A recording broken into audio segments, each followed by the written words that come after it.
Nearly every woman we passed, he'd make comments about her looking at him. Well, maybe it's just because you're ugly. The 1 hour nightmare. A few hours ago, I agreed to a blind date. Numbers were exchanged, phone calls were made, and she and I planned to have dinner that Friday evening. This is a timeline of said date. 6:45 p.m., I arrive at her house to pick her up. I know this seems odd for blind date protocol, but she had requested that, rather than both of us meeting at the restaurant. You can get one look at her and peel off the curb and be like, nope. Dude, I'm telling you, she's completely psycho. Okay, she's in my house. I pick her up because her car is not street legal. She walks out of her house dressed fairly nice. The one thing that seemed odd was that she was wearing enough eye makeup to make the likes of RuPaul and Lady Gaga cringe. As she approached the car, I could smell the distinct aroma of vodka. When she hugged me hello, I could tell that she had been pre-gaming this date big time. I opened the door for her, helped her into the car, and away we went to share a magical evening together. Yeah, this drunk bitch I gotta lug around. Alright, might be fun. She could be fun, but you're probably not gonna find out about, the real her, the her that she presents while she's drunk. 6:55 p.m., we arrive at the sushi bar. I had suggested another restaurant for our date, a new locally owned restaurant that had received terrific reviews and was the talk of the town, but she declined the idea based on the fact that she had never heard of that place, and that for a first date I should take her someplace nice. The conversation in the car was standard getting to know you stuff. She complimented me on my attire, and then she requested that the music be changed from the alt-rock station to the hip-hop station, because she, quote-unquote, didn't listen to that Gaylord stuff. And she questioned whether or not I was a serial killer. You know, standard stuff. I mean, you need to put your foot down at this point, because it's a shit test. So it's my car and my music. You're not gonna come in my fucking place and start telling me how things go. You're welcome for driving us to the restaurant that I'm gonna pay for, by the way. You basically offer nothing. God, I'm already steamed up. But it gets worse, I'm sure. Hey friend, listen up. I know the world is scary right now, but it's gonna get way worse. 7 p.m. We are seated and given menus. She opens her menu and orders a bottle of Tokyo Rose, which is a combination of sake and plum wine. As the waiter's walking away, my date opens her menu and says, "No, it's weird. I really like Jap food, but I just can't stand Japs." Uh-oh. What? Why would you come here? You come here and you say that. Jesus. I look up from the menu and search her face for any trace of sarcasm or irony. I also notice out of the corner of my eye that the waiter, upon hearing this, froze in place for a brief moment, shook his head as if he had imagined the whole thing, and then went on about his business. In that split second, he's like, I'm gonna spit in the soup. First thing we do is we add a little extra gravy to the mashed potato. She then continued on, "I also really don't like," and proceeded to list every single ethnic and racial slur that I had ever heard, and a good number that I had not heard before. The waiter returned with our drinks shortly thereafter. Yeah, I definitely need this if we're gonna fucking power through. Why are we powering through? 15 minutes, I'm exhausted already. 7:06 p.m., after placing our orders, I ordered a tuna roll. She ordered a salad because the thought of eating raw fish makes her sick. What? You came to a sushi restaurant? Then she asked me an odd question. Are you Harry? What? I can't recall if anyone had ever asked me that before, and I was unsure as to how I should answer. Well, I'm a 37-year-old man, so yeah, I got some body hair. I'm not Chewbacca, but don't look like a 10-year-old boy either. Apparently this was an issue for her. Well, if we're gonna do it tonight, then you gotta wax all that off, because I do not play that way. Yeah, me either. Have a lovely evening. I'd already decided before the date began that there was going to be no banging. That's good. Good on you. And this is a promise that's really easy to stick to. So I was not too worried about being violently shorn that evening. Quick to change the subject, I decided to ask her a question that might distract her vodka and sake-soaked mind. So, do you have any tattoos? I've got one. Her eyes lit up and she nodded excitedly. 7:12 p.m. My delicate flower of a date throws her leg onto the table, lifts her pant leg, and shows me a tattoo that wraps around her ankle. It's some generic-looking tribal pattern with a few kanji characters worked into the design. She explains that the Japanese script are actually the names of her future children, Dylan and Skylar. God, dude. No. I can't do that, no. As she rotates her ankle to show off the design, she knocks the half-empty bottle of sake onto the floor. 7:16 p.m., an amused waiter assists me with my attempt to soak up the spilled liquor from the carpet, while my date reveals her second tattoo. My other tattoo is a tramp stamp, she says, loud enough for everyone to hear, but I don't show that to everybody. Somehow, my brain thinks that it's a good idea to ask her, why not? Her response, because it's a big old heart, so when you're blasting me in the pooper, you know that I love you. The waiter and I lock eyes as I attempt to develop the power of telepathy. I imagine our mental conversation went something like this. OP, dude, you gotta help me out here. This chick is a hot mess. Just get our food and bring me the check. Waiter, oh, no way, man. This is fucking hilarious. I'm gonna go tell everyone in the kitchen to laugh at your sorry ass. Well, no tip for that fucking guy. Wouldn't let that shit happen to me, though. He promptly vanished into the kitchen. 7:23 p.m. Our food arrives with the hope that my dining companion might be too preoccupied with her salad to continue speaking, and my hope is quickly destroyed. She began talking about her last job and why she was fired from it. According to her, she was working as an office temp when there was some type of altercation between herself and her manager. The reason she was let go was because he was too much of a sissy to fight like a man. I still have no idea what that meant. And I often find myself lying awake at night, pondering what exactly happened. She challenged him to fight, he didn't want to fight her. Anyway, I tried to change the subject by discussing films. Did she have a favorite film? If so, what was it? As it turns out, she was a fan of cinema. Her current favorite movie, Oliver Stone's Natural Born Killers. I also enjoyed the film, but for reasons quite different from hers. Instead of citing Stone's use of blunt violence, mixed media, different film stock, and the sometimes shocking juxtaposition of the horrors of American suburban life, with the colorful, media-happy world of the 1990s, her reason was just, Mallory Knox is fucking hot! And she went on to quote every single line of dialogue uttered by Juliette Lewis in that film. 7:26 p.m. How sexy am I now, fucker? She screamed as she stood in her chair, one foot planted centimeters away from my empty plate. In order to calm things down, I decided to switch the subject yet again. This time, I decided to try and learn about her family. That's a good idea. Something has to explain this. I offered that I had one younger brother and two adorable nieces. She said that the only family she had was her mother, and she lived with her mother. She went into detail about the fights that she and her mother would have on a daily basis, and how her mother did not understand the stress that she dealt with in her everyday life. This, she explained, was why it was vital that she be able to continue her strict regimen of Prozac and vodka. Yeah, sounds advisable. I could see the storm clouds gathering in her eyes as she went on. And my mama just doesn't understand how tough it is. If she would just get a better job, maybe I wouldn't have to collect unemployment.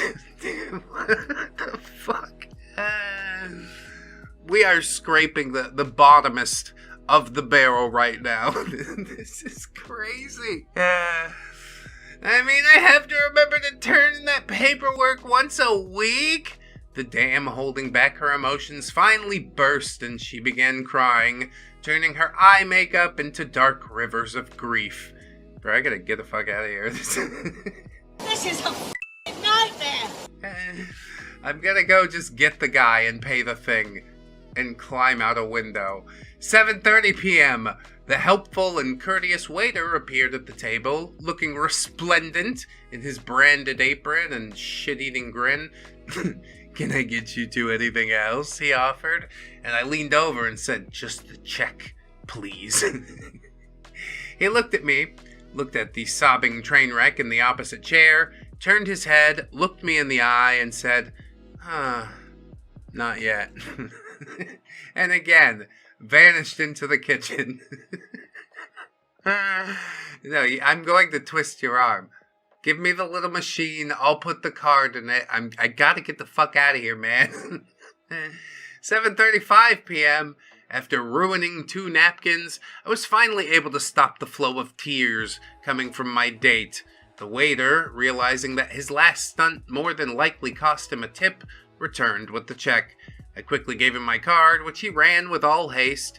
As I signed the tab, my date said, "So what are we doing now?" As if nothing had happened. You're going home. I'm going to go think about my life. 7:45 p.m. As I pulled my car onto her street, she said, "You're not going to call me back, I can tell." Not wanting to hurt her feelings or risk having her go feral while still in my car.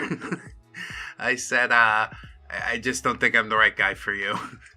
I decided not to enumerate the reasons for this decision, those being that I own no clothes designed by Ed Hardy, I have no illegitimate children, I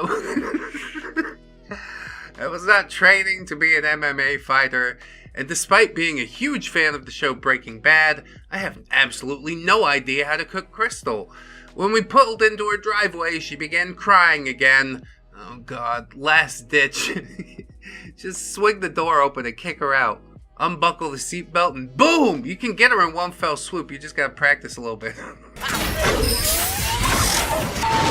Ejectocito, cuz! Why is the date over? It's not even 8 and I'm not even drunk yet. I exited the vehicle and opened the passenger side door, partly because I'm a gentleman and partly to give her the hint that it was time to get the fuck out of my car. She stood in front of me, crying, her head in her hands. Not being a monster, I decided to give her a hug. As soon as I pulled her close to me, she raised her head and sunk her teeth into my neck. You did not misread that. That crazy bitch bit me. Thankfully, she didn't break the skin. As soon as she released her grip, she ran full speed into her garage, screaming, "Screw you! You're freaking Gaylord!" And as I got in my car, my cell phone rang. It was my rescue call. I answered, staring off into space like Martin Sheen at the end of Apocalypse Now. "Hey man, how's your date going?" asked my friend. The only thing I could mutter was, "The horror. The horror." Epilogue. My morning routine's fairly boring. Wake up, check mail, read news while enjoy a cup of coffee. Check my phone for messages, very pedestrian stuff. But every now and then, when I pick up my phone while pouring my coffee, I will find text messages sent between 1 and 5 a.m. from a number labeled "Do Not Answer." Sometimes they are nudes, sometimes they're violent threats. Each time I slowly reach up and rub the spot on my neck, which had suddenly began throbbing. Dude, yeah, don't fall for that. You swerved a very dangerous situation here, OP. God damn, that's so wild. Gubbins read the scroll of madness, and now Gubbins afraid to date, afraid to sleep, afraid of women who drink anger juice and bite like cave hyena. This blind date is a cursed quest. Gubbins. That's right. Always drink your anger juice in moderation. She's clearly got more problems than any therapist on earth can solve, and I don't know. At this point, I think we're just trying to contain the amount of damage that she can do. Wild post. I love it. It deserves to be the top post, honestly. It's like a real poetic ending. We still got time, so we'll get into some more. If you're enjoying it, let me know with a super chat. You can listen to this on Spotify and iTunes anytime you want. Also YouTube Music, but I mean kind of inferred. Anyway, I'll see you over on our next post. My first and last blind date. Now, this blind date thing doesn't seem to work out too well, does it? I shared this story once in an Ask Reddit. I've only been on a blind date once. It's not a good sign. A friend of mine had the brilliant idea that I would simply be perfect for a male friend of hers. I had been single for a while, and since I wasn't having any luck on my own, why not get a little boost from a friend? Yeah, a little alley-oop feels good. An important part of the story, I made it clear with my friend that the guy she was setting me up with was fine with girls on the darker side of life. I've always been weird, gothy, nerdy, and while I don't exclusively date other goths, I just wanted to be polite, so he wouldn't be shocked to see a girl with a septum ring and an extremely pale complexion. She assured me that not only did he like goth girls, he liked Lord of the Rings and science fiction books as well. Oh yeah, we're gonna nerd out real good. OP says I was now actually really excited for this date. It was agreed that we'd meet for dinner and then go see a movie. Standard first date fare. We met and I thought he was cute and he seemed very nice and polite, and I made a note to thank my friend for her matchmaking. We got appetizers and discussed boring things, and after the appetizer was cleared and we were waiting for the main dish, he asked how things were going and I said I was having a lovely time. Then he dropped a bombshell. He had a very serious expression and said that in order for me to quote-unquote be with him, then some things had to change. And I stupidly asked, well, what do you mean? Well, he was ready to tell me what had to happen for me to be with him and be seen with him. I'd have to remove all my piercings and remove all my tattoos. I actually had no tattoos at that time. Stop with the goth look. Don't worry, he was going to take me shopping and assured me he had excellent taste. Get a tan, grow out my hair and dye it a normal color. My hair was short and dyed black. Don't like most people in the world have black hair? Lose weight. I'm 1.76 meters tall and weigh 60 pounds, give or take. For Americans, I'm 5'8" and weigh 140. He stated there would be no more video games and no more D&D. Well, that's egregious. No more horror movies. I mentioned that I really only like horror movies. Well, it's just like my wife. That's all she wants to watch is people killing each other. I'm like, do you enjoy this? I hope you enjoy that on some level, darling. Me personally, I enjoy a laugh a little bit more, but whatever. Doing like all the think pieces, I'm sort of discovering my sad boyness, my resignation towards things. Truly check out any of the think pieces we did recently. I'm rather proud of them indeed. Anyway, yeah, after all that bullshit that he said, only then would I be ready for him to be seen with me and to accept me as a girlfriend. He didn't say this in a mocking tone. He was quite serious that he was willing to pay for me to be wholly made over, and then I'd be awesome. At this point, I probably had a really stupid expression on my face. My face felt like it was on fire. I almost wanted to cry. I kept opening my mouth to say something, but no words would come, so I probably looked like a tomato-faced baby bird. Throw a chicken tender in there or something. Hurry. I think she's hungry. Give me 10 days! I'm surprised by people who have nothing to say sometimes. I mean, I guess I do too, but even a simple fuck you will do, you know? Just say something, brain. It will. It always does. So this dude was really chuffed with himself and kept telling me how I look so rubbish now, but once I got a tan and started dressing and acting like a normal girl, man, I'd be a knockout. Yeah, just change everything about like who you are.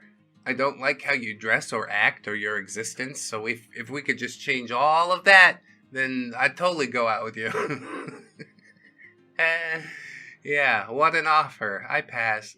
The waitress came over with dinner, and she gave me an odd look, probably because I looked quite insane, and to be honest, my head was still spinning. I've been picked on and bullied a lot, but this was almost worse, in a way, than when people used to spit on me and throw garbage. Damn, didn't you have, like, a squad or something? The goth kids didn't posse up? Life will become death, and I will watch the crimson blood leak from your neck. I know the fucking punk kids are just, like, rowdy as shit. They'll spit and throw garbage at each other, but you don't get to. I am sorry to hear that, though, OP. That sucks ass. Now, this next part is a little bit bad. In my haze of rage/hurt, I pushed my plate of pasta over to him and unceremoniously dumped it into his lap. I grabbed my purse and walked out of the restaurant. Then I got frightened, thinking that he might come and beat me up, so I hid for a little while. Jesus. I can't imagine that. That's like so not within my frame of reference. But yeah, I'm glad you did what you had to do to stay safe. Did he come and try to beat you up? Did he look for you at all? OP says I just called a friend to come and pick me up. I know it's not right to dump food on people, and it's not right to waste food, but it just happened. No way. There was a split-second decision where you said, yes, this. And you have to accept that about yourself. Know that about yourself. Maybe do better next time. Maybe just accept the consequences when it happens. I can't tell you how to live. Opie says, I'm not gonna lie, I went home and spent the evening sobbing. The next day, my friend who had set up this disaster was curious to know how it went. And I told her. She was shocked. She wasn't angry at me, but she was furious with this dude, and I wasn't angry at her. She clearly had no idea it would go so badly. I mean, where do you even know this fucking dude from? To this day, I don't really know what his deal was. Maybe he wanted a girlfriend he could build from the ground up. Also, since the date, I've not changed my style or appearance. I might not be everyone's cup of tea, but I'm happy being spooky and nerdy, and I don't need to compromise my appearance to find someone to love me. Plus, giving up video games and horror movies is simply not possible. What world would I want to live in where it would be possible? No, we're not doing any of that shit. Take me as I am, and I don't know, maybe we can gradually guide each other towards something better. But he's trying to, like, this wild-ass, mega-negging power play that, yeah, I don't know. I hope it never worked. I hope it's just a problem with his self-awareness. But I can't really say for sure. Men say he want build perfect woman. Gubbins say go build Lego, not traumatize goth queen over dinner pasta. Gubbins. Don't come after Lego like that, Gubbins. Legos didn't hurt nobody. That's a completely arbitrary thing that he picked. I know there's some feral Lego fans out there. Anyway, we still got time for some more, I think. So, yeah, why not keep it rolling along? This OP says, he spent the date trying to convince me that every other woman we saw was checking him out. Oh yeah, I'm desirable. Totally. TLDR, went out with a dude. He spent most of the date mentioning how every single girl ever wants him. The title pretty much sums it up. Well, why not take the ride anyway, you know? This guy and I had liked each other on and off for a while. We both came from the same hometown, but had gone to different high schools.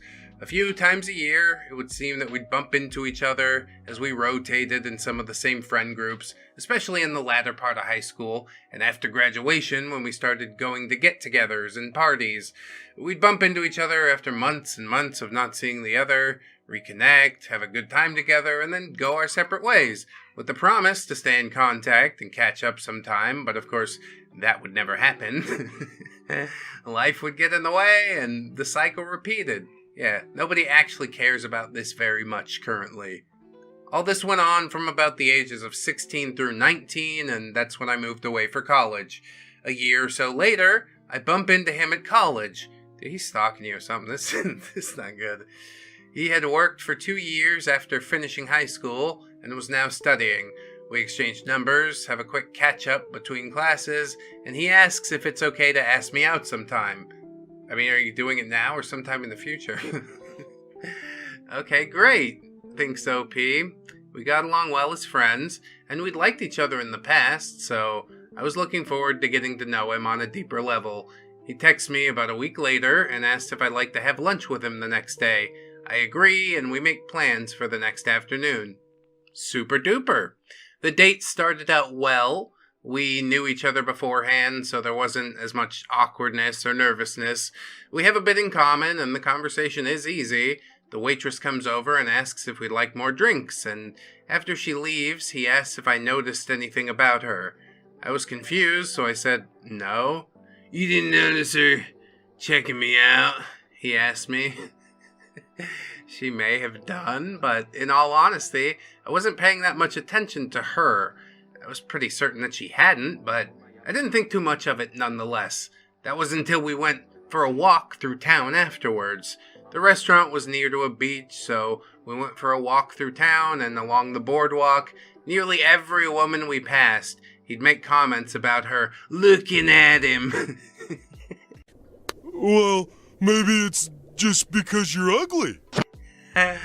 Even if the woman wasn't facing us, even if she didn't look at us, she apparently was checking him out. Oh yeah, I caught a little bit of side-eye there, bro. She totally wants me. That's irrefutable evidence. She wants me. What the fuck are you talking about? How about you focus on the person that you're on the date with, the person you actually have a chance with right now? You're trying to demonstrate value in the most, shallow and vain way possible. But I don't know, OP said they're 19, right? So yeah, I guess this about tracks. So yeah, for the next hour, while we walked, I was subjected to comments like, did you seriously see that? She was looking straight at me. We went into a small shop to get milkshakes, and he whispered to me after the lady had made our orders that she was fucking him. To this day, I don't know why he was doing that. I don't know if he did this all the time, whenever he was out, or if he was just trying to elicit a jealous reaction from me, in hopes that I would get all territorial over him, therefore boosting his ego. I think you're almost on the money there, OP. He's trying to demonstrate value in a way that, a stupid little boy would demonstrate value. OP says, I don't know the answer to any of that, but I do know I felt super awkward, and he seemed oblivious to me, his only focus being other women we were walking past, and him trying to convince me that he lived in a world where every single woman was attracted to him. Oh yeah, I went to the psychologist and they said I got a disease where I think every single woman in the world is attractive to me. Just came back from the doctor's office and he just told me that I have this disease where I think that everybody's Forrest Whitaker. It's a tragic ailment, dude. He asks me out again the next weekend, but I declined and told him that I didn't think that would work out romantically. He interpreted this as me admitting to being jealous of other women. I told him no, that was not the case, and I explained that I actually felt really uncomfortable with his constant pointing out of other women and how they all wanted to bed him. He then took this to mean that I was trying to be possessive of him, and again I disagreed. We had a bit of pointless back and forth, with him insisting that I was jealous. I got fed up after that. Wished him well, deleted his number. He just wants you to be jealous so bad. He needs somebody to care about his existence to that extent. It's kind of tragic in its way. OP says the change in this guy from when we had partied together and been friends to when we went out was just incredible. As friends, I never had any inklings or suspicions that he thought himself to be a gift to womankind. If anything, it was the opposite. He was just so kind and down to earth. There's a kind of silver lining to this story, as another girl from our college he had been out with messaged me over social media after he spent their date pulling the same stunt, but mentioning me by name. We got talking, and now we're really good friends, and still see each other to this day. Yeah, honestly, that sounds really cringe and weird, but I'll tell you why. It's because he's 19. I can't sick gubbins on the boy. I'm sure he learned better eventually, maybe. God damn it, I hope. Just treat people like people. That's the whole secret, okay? Just have a normal conversation. Don't drag it into innuendo, unless it starts going that way. And then you know it's going that way. It didn't go that way for this guy. I think it rarely does. That's why he's trying to puff himself up. Or maybe other chicks are into it, I don't know. Oh my god, he was taking you out? I have to bed you now before any other woman stakes a claim on you. It's like a weird territorial thing. I don't know. We haven't done the studies on that bullshit. Alright, we're gonna move on to the next post. I could cram one more in here, I think. So let's pick a winner. This OP says, don't go out with a nice guy. Not even once. Come on, just give him a chance. Why you never give a nice guy a chance? Girls don't choose the nice guys. TLDR went on 2 dates with a nice guy who believed that I owed him compliments and affection because he was nice. Wow, classic. Literally see it all the time. Classic. So, this is from about 4 or 5 years ago when I was in grad school. I've always had a lot of difficulty navigating the dating world, and at least I finally know why. I'm on the autism spectrum, so I have a lot of difficulty with eye contact, interpreting body language or facial expressions, and reading people's intentions.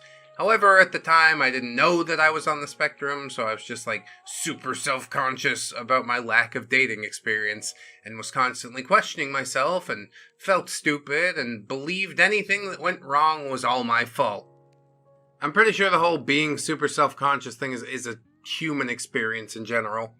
But I'm glad you're learning about yourself, OP. I'm terrified to take an autism test. What the fuck? No thank you. I'm not volunteering anything.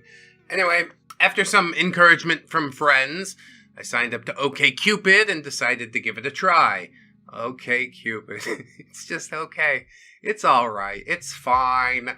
I received lots of requests for hookups, which I ignored because that was definitely not what I was looking for. I had some conversations with a few guys, but they were only pretty short-lived.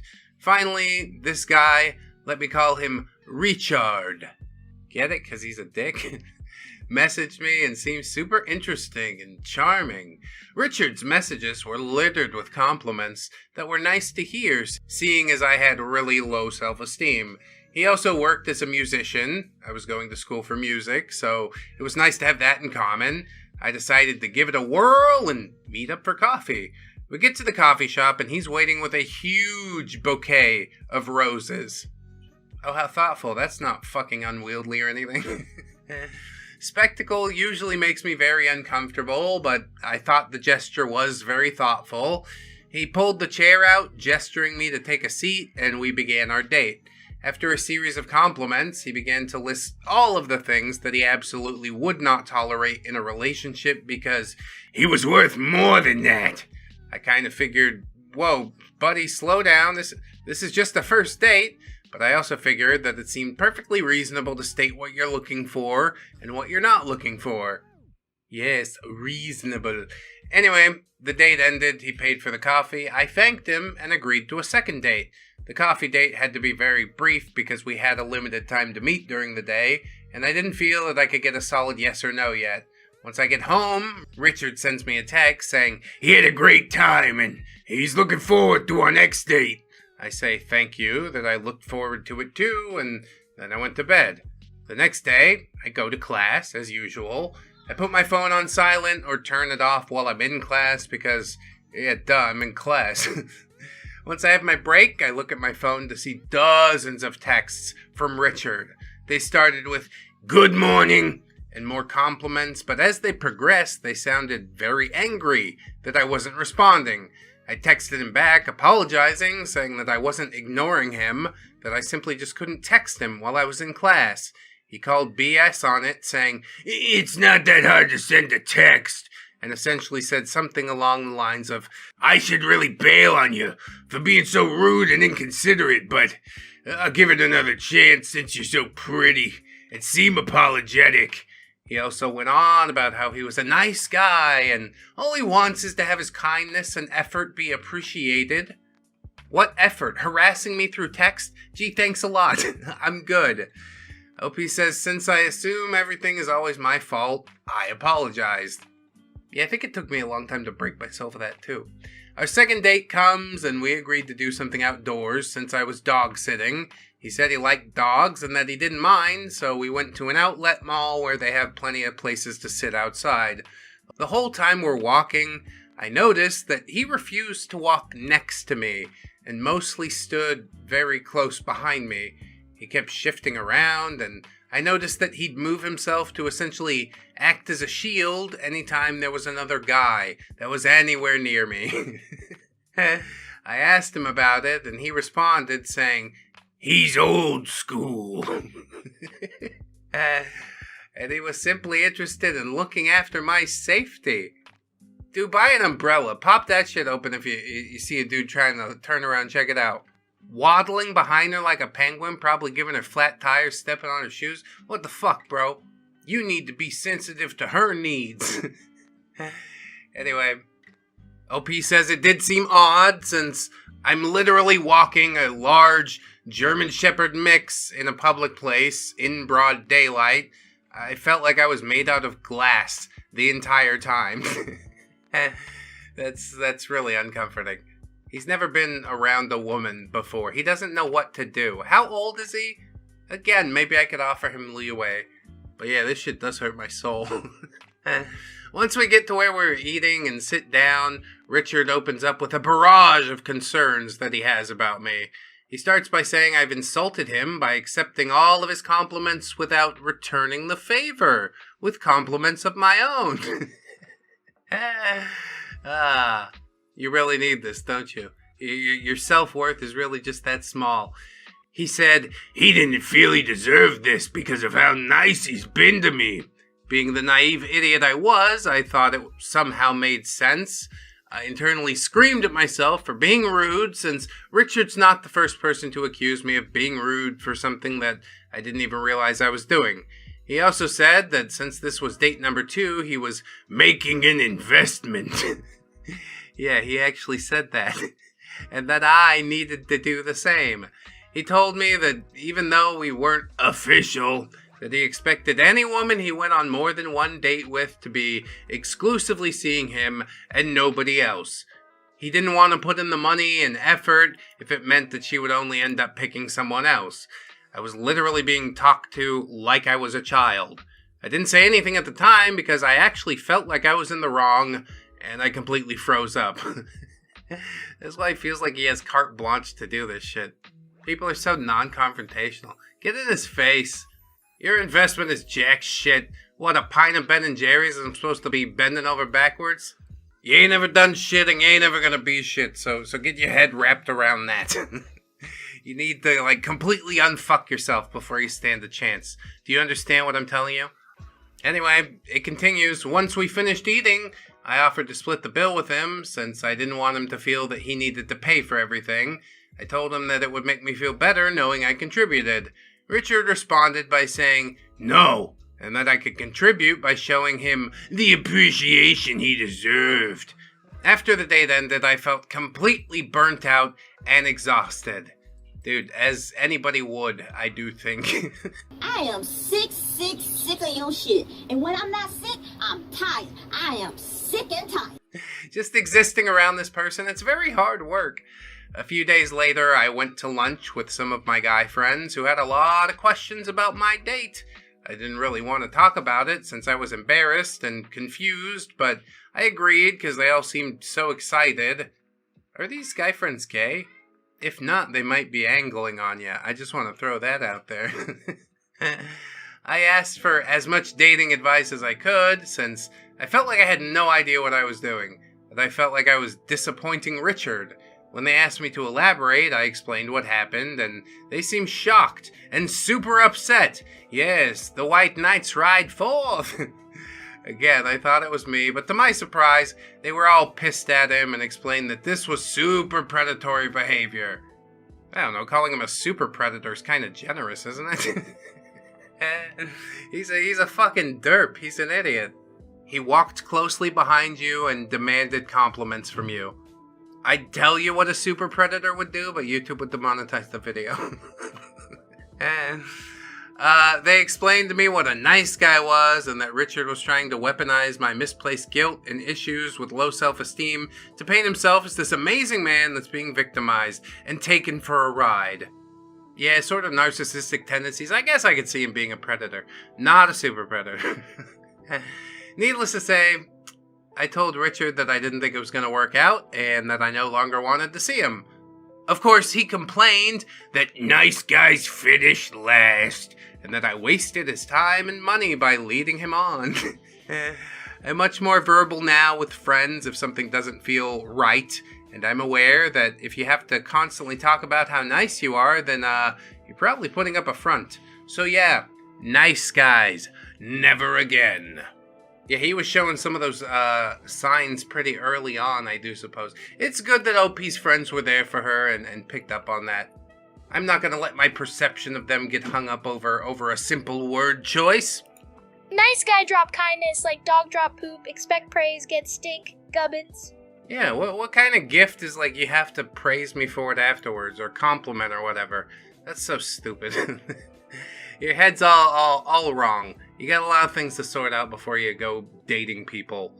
But I guess that's what you get from OkCupid. Ba-da-ba-ba-da-ba. My first thought was that someone had attacked him, but I eventually got out of him that he'd lost his balance while peeing and smashed his face against the wall. Don't do drugs. It's too expensive. I did not see that coming. So I'll try to keep it short. TLDR, new to NYC, Tinder date boring, went back to his place. Turns out he's a creepy, tiny mustache-man fan. Edit, cursed photo of the room is now in the comments. Unfortunately, that link in the comments is now dead, but I'll AI generate as close an approximation as I can, alright? So this was 4 years ago, and I don't remember all the details of the date leading up to the room. Anyway, I had just moved to NYC and was all about the new experiences and the dating scene. Super excited because I was finally over 21 and in decent shape. So one night on a Tinder date, this happened. Met up with a guy, not super attracted to him or anything, but I was really just into meeting new people and grabbing drinks or whatever. He ended up picking this hotel lobby bar in the middle of nowhere Manhattan, and it really couldn't have been any more boring. After 2 drinks, I suggested we walk around or hang out at his place since I was starting to feel mad awkward at this brightly lit small bar in the middle of a crappy bright white hotel lobby. It's not the kind of place that you sit and talk, you know? Anyway, we walked around for a bit, still no conversation that I can even remotely remember, and I wanted to go leave. But I didn't want to go home so early and be bored the rest of the night, so I said, "Your place?" And I was really casual about it, and I was in no way insinuating sexy time or anything like that, and he didn't seem to take it that way either, which was good. Yeah, this could go off the rails in a lot of different ways. But I don't know, we choose our own adventures. Never would I in a million years guess at the end of the story if I didn't already know from the beginning. So we get to his place, and there are what appear to be collector showcase things that you'd see in, like, your grandparents' homes, usually filled with glass sculptures or tchotchkes everywhere. What's the Alpine Shepherd boy? Oh. The showcase things were all full of kids' meal toys. Old ones. Okay, a little weird, but I'm pretty open-minded. And I'm into some unpopular fandoms and whatnot, so whatever. I mean, some of those ancient kids' meal toys are pretty good. Like the fries and drink and hamburger that all turns into robots and shit. Like, that's next level. Still kind of weird to fill your house up with it, showcase it like anybody gives a shit, but whatever. Again, choose your own adventure. He definitely did. Anyway, OP's getting the tour, and then we get to the bedroom. Oh shit. There was a giant metal eagle with a tiny mustache-man symbol mounted above his bed. Creepy line drawing right under it. Small mounted shelves filled with even more kids' meal toys against a large white wall. And on either side of the bed, he had mounted toilet paper holders and rolls and a cup holder from God knows where. Queen-size bed. Everything was white. I grew up culturally Jewish, so the giant symbol above the bed was enough for me, but I had to ask. And he explained that he collected things. Yeah, clearly, but why that? I very cautiously noped the fudge out of there, but not before snapping a picture of the place in case anyone ever doubted this nonsense. We'll link pic if anyone's curious. I wasn't sure if there was a subreddit for those kind of pics. If there was a subreddit for those kind of pics, it's been shut down by now. We covered that in the Reddit free speech video, didn't we? I guess I got a few questions, like did he know that you were Jewish before he agreed to the date? Maybe he legitimately likes the thing. But yeah, probably not something that you want displayed so prominently, you know? Maybe we hang it up in the hall closet or something if we're really that into it. If it has to go anywhere. It's not great. Like, he seemed pretty chill about it, I guess, and explained the whole thing, supposedly, but yeah, that doesn't make it all that much better for me. Don't hang that, especially above your bed. There's gotta be some bad juju there. Anyway, we'll keep it moving into the next post. The worst date I've ever had. Booze, drugs, blood, and an accident. What happened? You pooped your pants? Uh-oh! Hope he says it's a long read, but it's worth it. So this all happened a few years ago. I met a guy through mutual friends while I was out drinking one night. For the purpose of this story, let's call him Jim. That night, me and Jim got on like a house on fire. Had a great laugh, exchanged numbers, even had a little bit of a smooch at the end of the night. We agreed to meet up a few days later for coffee, which came and passed without issue. We had a lovely time. Over the next few weeks, we had a few day dates, and although I enjoyed his company and always had fun, there was something in the back of my head that kept telling me something ain't quite right here. So, for example, he was quite forgetful. He quite often had to think hard about what my name was before saying it, or if we'd arranged to meet, he'd text or call 6 or 7 times beforehand saying, "So we're meeting at 1 p.m. today, yeah?" Almost like it was the first time that he'd asked it every time. Yeah, I'm sure that behavior was much more tolerable when you were drunk. You're like, I can't remember either. I don't remember. Hello? Hello? Hello? Jim might have brain damage. OP says, I mentioned it in passing to the friend that introduced us initially, and then she came out with, "Oh yeah, I didn't tell you, did I? Jim was in like this massive car accident a few years ago, and like he was in a coma for a while. He had to learn to like walk and talk and drive and like do everything again. And he was quite seriously brain damaged or whatever, but like he seems okay now, right?" I agreed that apart from the forgetfulness, I'd not seen anything that caused me any concern. And the next time I spoke to him, I mentioned that I knew, and we just went on from there. At this stage, we'd been on like 3 or 4 dates, and I liked him, and we'd gotten to the point where we wanted to spend some proper alone time together. He'd been living with his parents since his accident, and I still lived at home, so we didn't have much opportunity for privacy. We decided that we would book a hotel for the night, one Saturday night. Oh, it's the no-tell motel. So the night came around, and we decided that we'd have a few drinks in the room, and then head into the town center for a few more drinks. He brought a couple of bottles of red wine, which I declined. He got stuck in them nonetheless, and yeah, things got a bit steamy. I didn't realize just how quickly this wine was going down. By the time we were ready to head into town, no two ways about it, he was hammered. I discovered afterwards that due to the brain injuries that he sustained in his car crash, he was not meant to drink anything at all. A few sips of wine to him were the equivalent of a whole bottle to somebody else. What? How the fuck does that work? No way. There's no scientific basis for that. I tried to persuade him that going to town and drinking more was not the sensible thing to do, but he wasn't having any of it. So on the walk into town, he behaved like a total liability, shouting loudly at other pedestrians, shouting loudly at me. I had to stop him from hugging people on the street, etc. I was mortified. Yeah, this is like drunk high school kid behavior. I don't know how old these fucking people are, though. Too old to be living at home, probably.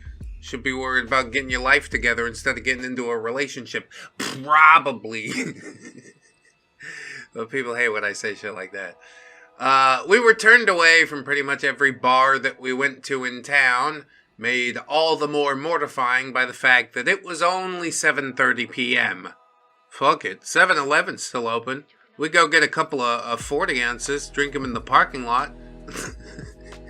Again, I think that's only fun if you're in high school. After half an hour or so, I just gave up and said we should go back to the hotel. But as we were walking, we passed another bar, and he decided that we should go in, as his friend was probably DJing, and reluctantly, I agreed. This bar has a reputation in our town as being a bit of a flop house, a den for illicit substances, if you will. It's always playing heavy house music at a massive volume. Really not my thing at all. Miraculously, we weren't turned away, and he then ordered the biggest bottle of champagne behind the bar. We went and sat on the sofa for a few minutes, and then he told me that he was going to find his friend. So I sat on the sofa, alone, for nearly half an hour. Just the bottle of champagne for company. Not so bad, I suppose. I felt totally out of my comfort zone. When he eventually returned, he sat next to me and said, "Here, have this," whilst pressing an e-tablet into my hand, and then he wandered off again. Yeah, I don't think I'm gonna do that. Kids, don't do it. It's too awesome. They said it would burn a hole in your brain, but show me the hole. Peter, that's enough. I considered throwing it on the floor or giving it to somebody else, but I thought, what the hell? Might as well try and salvage some fun out of the night. Things can't get much worse, can they? I mean, if you take it, things are about to get like a whole lot better until the grinding come down and you wake up in the morning with a sense of worthlessness, but try to understand, you spent all your serotonin in one shot. You gotta rebuild it back up. It's gonna be fine. Like OP said, things can't get much worse, can they? Oh, how wrong we both were. After another 40 minutes or so, sitting alone, Jim came back again. I was feeling pretty good by now, about ready for a dance. He said, "I think these pills are crap. I took like 6 of them. I don't feel anything." At that moment, any good feeling that I had drained away completely. 6 pills.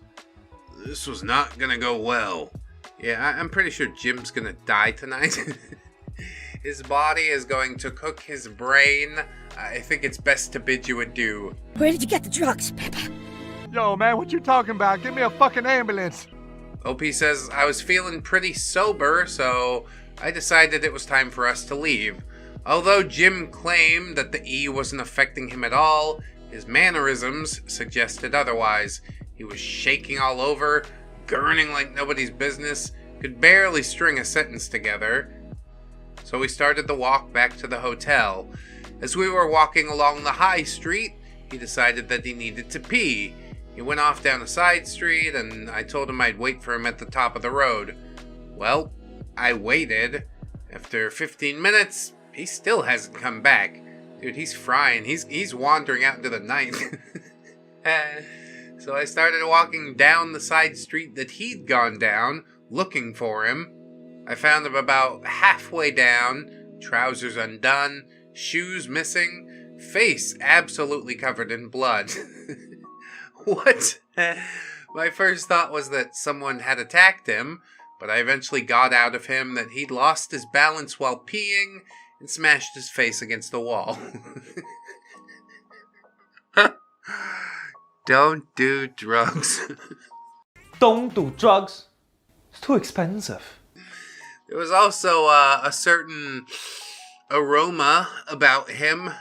Oh yeah, he had definitely shit himself. I found his shoes a bit further down the road, wiped off as much of the blood on his face with my jumper as I could, and set about carrying him into town to get some help. In our town, there's a volunteer ambulance service called the SOS Bus, parked on the high street every Friday and Saturday night. And they help out hammered people with water, help them if they're hurt or too smashed to get home.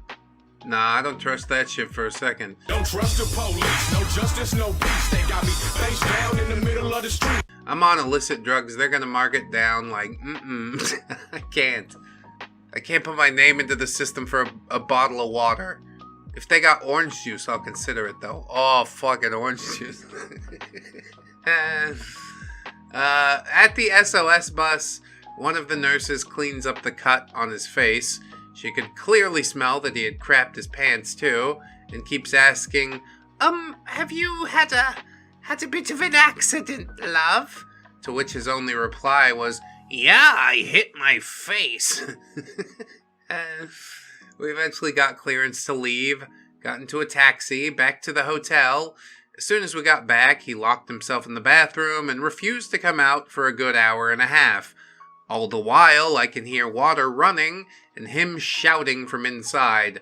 At one point, he did open the door, completely nude, covered in blood once more, because in his supremely wrecked state, he slipped and hit his head again. I then had to clean that up, trying to avoid his stained pants and trousers that he'd left on the floor. Was this the night of romance that you'd hoped for, OP? Let's go out and have some fun. Woohoo! Instead, in reality, I gotta sit here and watch Jim fail to take his pants off because he put too many amphetamines in his car crash-addled brain. I'm not cleaning up your dookie. You're gonna clean up your dookie. I'm not paying the fucking hotel cleaning bill either. The rest of the night was spent with me curled up in a corner of the bed, fully clothed, and him switching between trying to do it with me again and walking around the room trying not to be sick. In the morning, I woke him up early and said we had to leave. He claimed, or at least tried to claim, I don't know if he was just trying to save face, that he had no recollection of what happened the night before, and kept asking me what I'd done to his face and why his clothes were all dirty. I reached the end of my rope by that point and asked him to just drive me home. Yeah, this relationship got out of control really fast, didn't it? You got to know him a little too well. The mask slipped off and you're like, oh shit. I can't be with that forever, I gotta leave. So we drove in silence for a few minutes before Jim said, actually, I'm just gonna drop you off here. Your house isn't on my way home, so it's out of my way. At which point he pulled into the car park of a local supermarket. I said nothing as I got out of the car. He pulled away pretty quickly as well. I had to get a taxi home from the car park of a supermarket, and if you ask me, that was the final kick in the teeth. Yeah, expectations are a hell of a thing. I only heard from him a few times after that. Wow, I thought he would have tucked tail for real. I guess he doesn't have that many prospects. I had a few angry phone calls from him claiming that I'd forced those drink and drugs on him and that the huge cut on his head was my fault. Then I got a number of angry texts asking why I'd told everyone that he did those things. I actually only told a few of his close friends, as the whole thing was, pretty concerning. After that, I cut all contact and haven't spoken to Jim since. Yeah, that about all makes sense. That's exactly what I expected to happen. He's definitely a party guy. He gets a bit wild, but also knowing to pump the fucking brakes there. Hey, buddy. TLDR, guy gets messed up on wine and E when he isn't supposed to, poops himself, and then won't drive me home. That really is just insult to injury, isn't it? Yeah, I'll just drop you off at the supermarket. I don't actually care that much anymore. I mean, I'm sure he had expectations too. He expected that thing to go totally differently. She'd say, wow, I'm impressed by the amount of amphetamines you can fit into your body. Please take me now. No girl ever said that before. No girl ever will. And if a girl did, you know she's into the wrong stuff and you better get out of there. So I'm going to take my cue from that and move on into the next story. Charming title. Virgins always take it in the butt. Try to relax your anus. Super. Now that I have your attention, it's definitely eye-catching. There was a date in South Korea where I was teaching EFL. This guy was 33, I was 21. He was military, special ops, investigative team kind of guy. We went to a burger bar in Itaewon, the US military area of town where people occasionally speak English, and he told me that he was interviewing a suspect that night. He had double booked, and to just play along. Oh my god, dude, what a cringe LARP. Okay, who did you hire to play the suspect? Hope he says, alright, red flag 1. The suspect shows up, I guess on like a drug charge or something. I never really figured it out. And this guy grabs me by the shoulder and tells the suspect that I'm his wife, and starts making up stories about how we met. I'm kind of just trying to laugh it off because, what the hell, this is weird. Yeah, he's got this plot, this whole plan laid out for you.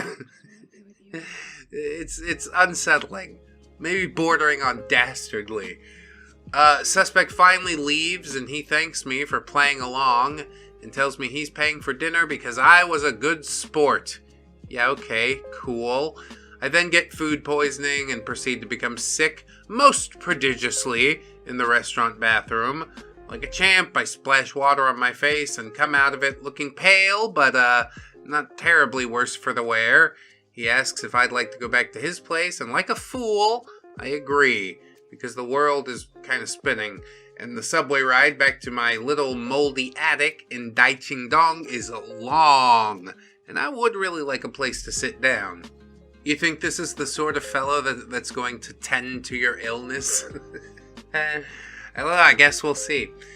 He drives me in this big black military Jeep to this really nice complex overlooking the river, penthouse suite, etc. This place is gorgeous. I'm starry-eyed because, hi, I live in a moldy attic. We hang out and talk for a while, and I start to feel less ill. He tries to make out a little. Okay, whatever. It's fine. Is it fine? Did you rinse your mouth out after having a spew? I hope. It's late and I have work in the morning, so I make leaving now motions, but he offers me his bed to sleep in. Says he won't try anything weird, etc. I'm exhausted, so I just say, sure. Strip on down, crawl in. Nice bed. Very comfy. I pass out. I wake up early in the morning to him spooned up against me and something hard pressing into my backside. I'm barely half awake, and also a virgin, which he knows, so I'm not exactly sure what's going on here. Uh-oh. When you wake up in the morning, what's the first thing that you see? It's your morning wood. He kind of grinds while I try to figure out if he's awake or not, and then it happens. Trigger warning for unwanted contact here. Sharp, blinding pain in the backside. He's trying to blast me right in the ass without a rubber or lubrication or even asking first. Well, I'm awake now. I leapt out of bed and yelled something like, "What the fuck?" And he goes, "I'm sorry, baby. I figured you were used to doing it in the butt because you were a virgin." My expression is something like, "Oh." I get dressed stiffly and tell him, yeah, I'm leaving now. He drives me to the subway, asking if he did something wrong. I managed, yeah, you could say that. And I flee. Edit, just to clarify, I'm not trivializing what happened, seriously. It happened to me, and yeah, it took a long time to even realize that that was what this guy was doing / trying to do. All the same, I did manage to avoid it, so hooray. Yeah, we take victories like that. That could have been a real bad start to the day, I'll tell you. I'm gonna presume that OP wouldn't have stayed over at the house if she wasn't feeling ill and such. Maybe he poisoned her. He's got like some plots and schemes going on. You know, the police suspect coming in to meet her or whatever the fuck. Like, you think he's above putting something into her food? Because I don't. There's something like super sus going on here. But I'm glad OP escaped. Like I said, that is really terrible. Terrifying. Gotta keep your fucking head on a swivel. That's what I know. Anyway, let's get into another post, I suppose. Church guy threatens me when I don't dance for him. I don't think that's something that you can really get on demand. I mean, I guess it is, but you really gotta put your time in. TLDR to start, I guess. Guy from church brings me soup when I'm sick, asks me to dance for him, then tells me I'm lucky that he doesn't assault me. Oh! Lucky me! Oh my god, that is good news! What an escalation of events. Okay, sure, good. Tell me more. So this happened back when I was in my early 20s. I graduated college and started working a job in a lab. The conditions weren't great, so I was almost always sick, and most of my college friends had moved away, so I was pretty lonely too. One of my coworkers invited me to go to a church group after work, and I figured it would be a good way to meet new people. So the church group was mostly people in their mid-20s, and they were pretty standoffish, except for one guy. Let's call him Sam. Sam was a big guy. He was a foot taller than me, and it was obvious that he worked out on the regular. He asked me out, and we arranged a date for next week. First date, pretty standard. We met at a public coffee shop and talked for a few hours. It wasn't a great date, but it wasn't so bad that I never wanted to see him again, so we arranged for another date the next week. And here's where things got weird. The day of our second date, I texted Sam and told him that I was sorry for the short notice, but I couldn't meet up because I was sick. He texted back that he still wanted to see me and would not take no for an answer. Yeah, please don't do that. I agreed to meet him in the parking lot of my apartment building, and he showed up within 30 minutes.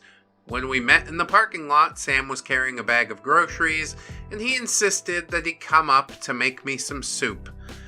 I told him that it wasn't necessary, but he kept insisting, so I let him in and we went up to my apartment. I really hope we're not going to need another trigger warning for this part. Again, this could go really terribly. Once in my apartment, things got weird. He started singing to me and kept asking me to dance for him. Sam got angry when I asked him to stop. He stood over me and said, "You're really lucky I'm such a good guy, because other guys would have taken advantage of you, and you would be able to fight me off." Fight me off? I thought you said other guys. Is that a Freudian slip? Get the fuck out of my apartment. That scared the heck out of me, and I asked him to please leave. There you go. He just grinned at me and sat down on my couch. He stayed for about 8 hours with me trying to get him to leave. On his way out, he told me that he would be waiting for my text. I blocked his number and luckily have moved away within a few months, so I never saw him again. Yeah, this, again, could have gone so much worse than him just sitting on the couch for 8 hours. You should buy a gun.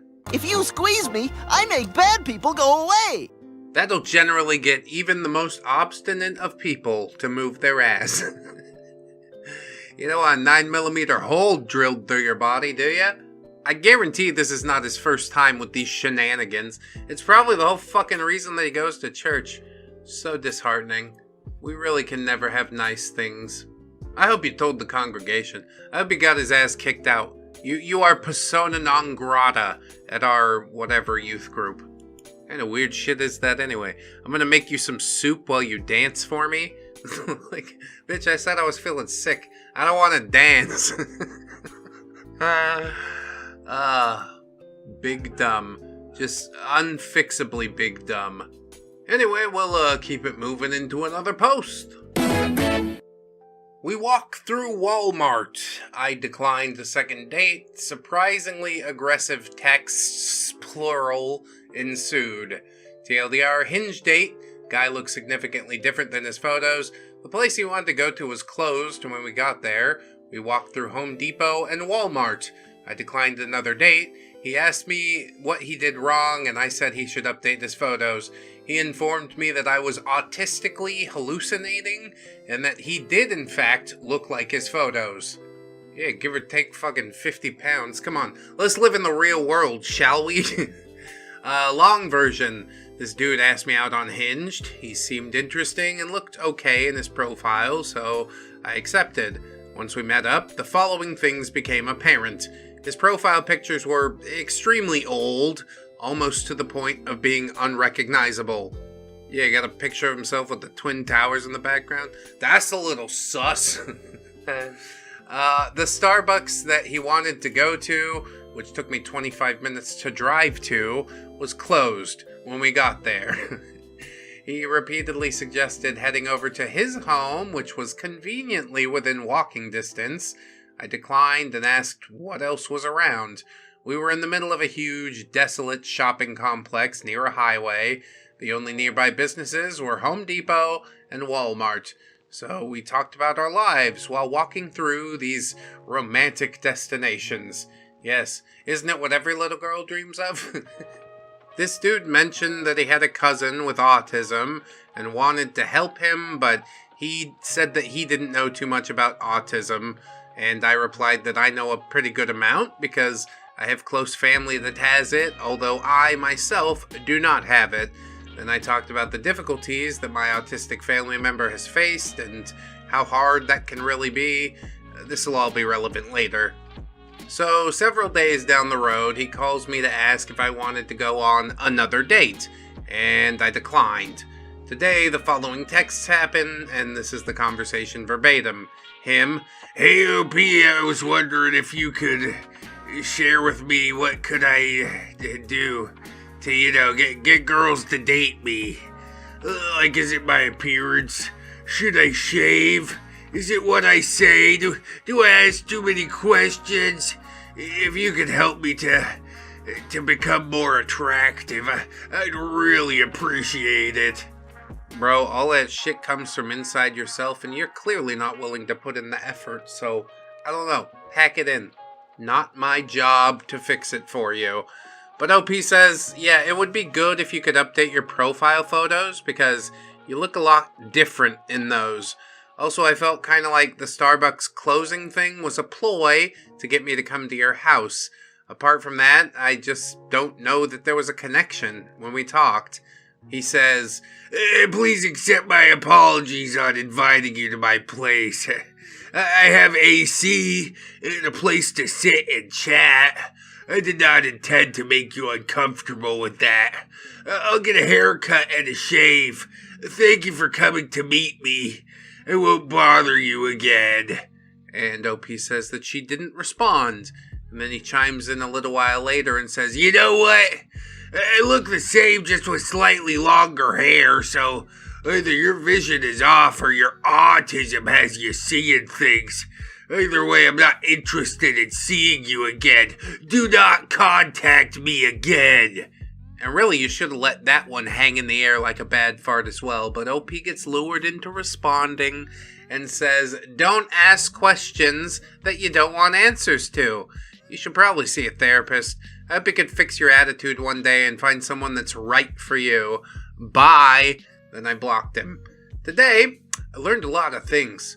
I learned that I have autism, and it causes me to hallucinate the features of men, and I also learned that it is my responsibility to inform men when they're supposed to shave and cut their hair, much like a mother would do for her messy teenage child. How much glue do you think that guy ate as a child? Do you think he feels like a burden to people around him? Because he is. If he was my man-child, I'd cry myself to sleep every night. OP concludes with, I also learned that I shouldn't tell my dates about any personal or vulnerable facts about my life, because my date might turn out to be an insecure man-child who will viciously exploit those facts to save face. Shame on me, I guess. The end. I try not to share personal or vulnerable facts either. It's just good OPSEC. Unless you truly trust somebody, why would you hand them a knife to stick in your back? You know what I mean? I keep everybody at arm's length, and that seems to work out really, really well. You do need to form a connection with like one person, but obviously this guy is not that person, so don't worry too much about that. Government job. Remember, kids, the next time that somebody tells you the government wouldn't do that, oh yes they would. TLDR, like as the title, that's great. I love that. He was drunk, obnoxious, and spoke more to his friends than to me. Well, how dare he? I mean, if you're on a date, yeah. That's pretty stupid. As I type this, I'm on the bus back home from this shit show. Sorry for any formatting or mistakes. I'm writing quickly and on my phone. It might not be the worst story on here, but it's definitely the worst date I've been on. Well, condolences for that at least. So I met the guy on the dating app, and he was pretty insistent on meeting up for a drink. After saying no yesterday, I accepted for tonight on the condition that it doesn't end too late because I have uni early the next day. Yeah, I mean, if you're having a good time, we could probably skip a couple classes, but it is a good old get out, if you'd ask me. That's a good way to play it safe. So by text, he seems pretty sweet and okay with it, but then getting there, oh boy, I don't live downtown, so it takes me quite a while on public transport to get anywhere. He tells me to meet him at X place, so I make my way there by bus. It's about 30 minutes, and I tell him, and all seems well. Then, when I get there, he's like, hey, I'm not there yet. I'm at this other place. Can you meet me there instead? Does he have a car? Just say no. Come to the place I told you to come to, and fucking let's be done with this stupid thing already. I'm already not having a good time. Just cancel it, whatever. At this point, I'm a bit frustrated, but it's still excusable. What ensues next is a hunt to figure out where the hell he is, because he's not being cooperative at all, and I have to basically guess at his location. Some subway traveling, and a short walk later, I finally find him after an hour. Yeah, this is like the worst fucking game of hide and seek that I've ever seen. First of all, he's with his friend, so I'm like, okay, bringing a wingman for a first date? Yeah, you already got the job, buddy. Don't worry about it. You got the job! You got the job! You got the job, buddy! Then I quickly realize that he's drunk, because he starts spewing the most ridiculous shit and acting like a complete idiot. I'm just standing there uncomfortably, not knowing what to say. Then we go meet a bunch of his other friends, who proceed to chat away, and the guy is making absolutely no point of making sure that I'm comfortable, and doesn't even try to talk to me. I end up chatting with another random guy, because he seemed uncomfortable as well. Oh, and this is how I met your mother, right? This could end well for that awkward man. The other friends end up leaving, and it's back to dating app guy, his friend, and me. At this point, I'm seriously considering going home. Wait, you're just now considering it? I would have disappeared so long ago. Like, you don't give a shit, I don't give a shit. But I guess if you came all that way, on public transport, no less, God, try and make something of it, I sort of understand. But yeah, I would have followed the other guy. He at least seemed interested in what the fuck I had going on, you know? So the friend insists on going for a drink, which at this point I felt like was greatly needed. Yeah, lubricate the wheels. Dating app guy kept saying crazy shit and acting like a moron, and it was impossible to go anywhere. He even insulted my accent and made really inappropriate jokes. What kind of accent do you have, OP? You have to tell me what kind of accent it is, huh? Why you have to be mad? Anyway, at this point, me and his friend were considering going without him, but dating app guy was still being a jerk, making calls about him stealing his girl and trying to tell me that they all had chlamydia. Charming, I know. He's like, if I can't have it, then nobody can have her. I'm gonna burn this whole thing to the ground. Honestly, I still wanted that drink, so I waited a bit to see if the friend would come along with me, but dating app guy was holding him up with some dumb joke that he wasn't giving up on, so at some point, I just had it, and I simply bid them good night and left. I just love wasting my night on idiots. I should have stayed at the library. On that note, I think I'm gonna go get a drink at my local bar. Fuck dating apps. I mean, that's good advice for life, if you were to ask me, okay? Dating apps are about the worst invention that humanity ever invented. And we've invented a lot of inventions, for the record. How'd you feel about it, boys? He gathered witnesses, made you walk the subway gauntlet, and ended it with chlamydia jokes. That wasn't a date. It was a public humiliation ritual. Diabolical. Dark Gubbins. Diabolical it was, and maybe he had something worse in his heart, or maybe he's just an idiot, I can't say. How about you, Gubbins? Man summon you for date, then vanish like greasy Pokemon. Gubbins throw shoe now. Oh my god, be careful with that, son. You're gonna break something, you know? What are you thinking? It's scientific equipment. Jeez, it's just getting out of hand already. That's how you know it's a good episode. So I hope the next post is just as good. I mean, they're the top posts of all time, after all. Randomly selected. So I hope that you will enjoy it. Let's get over there and check it out. The Fail Man. Was he a mailman? Otherwise, this pun's really not clever. TLDR right up front. It's nice. This guy basically gave me details about other girls' vagines that he went on prior dates with. Oh, yeah. Only the classiest individuals around here. Which app is this from? All of them are equally terrible. This seems like an OkCupid thing, though. After ending a year-long and very tumultuous relationship, I decided to dust the cobwebs off the old Match.com profile. Match.com! Oh, that's like half a step above OkCupid. It's still bottom of the barrel. It's terrible. But you're getting back out there. That's nice. So this clearly was a terrible idea because it resulted in having the worst date ever.